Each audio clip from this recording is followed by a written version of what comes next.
Passage of Solemnity and Darkness by Walt Whitman. Editor's note.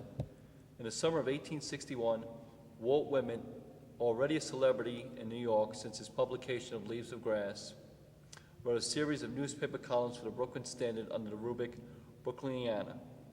The following excerpt is the poet's own musing on the Atlantic Avenue Tunnel. The old tunnel that used to lie underground, a passage for Archean-like solemnity and darkness, now all closed and filled up, and soon to be utterly forgotten with all its remnants. For as here you started to go down in summer, for years it was confidently counted on that this spot, the railroad of which it was the terminus, was going to prove the permanent seat of business and wealth to such enterprise.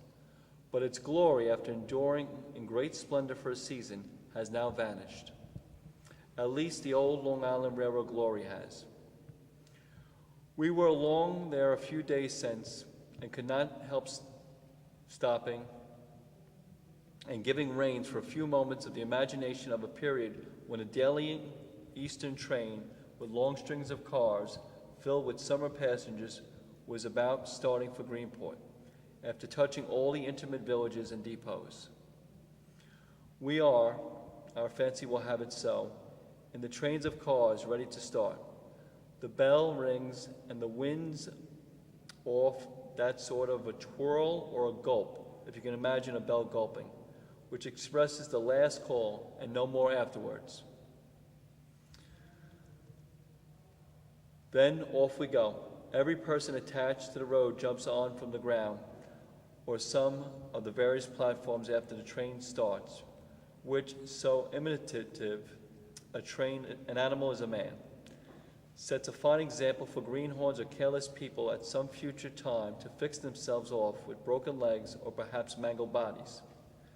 The orange women, the newsboys, and the limping young man with long live cakes looked in the windows with an expression that says very plainly, "We'll run alongside and risk all the danger while you find the change."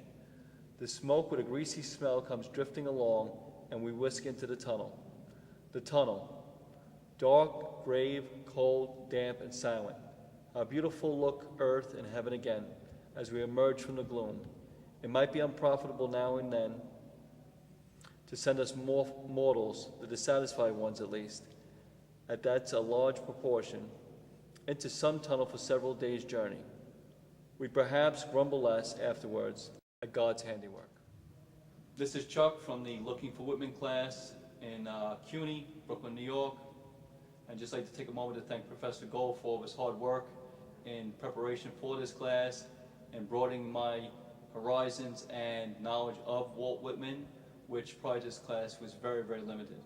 I am very grateful for the time he's put into this class, and it's only fitting as we exit this tunnel and wrap up this class with our final project that I give thanks to the professor that deserves it. Thank you very much.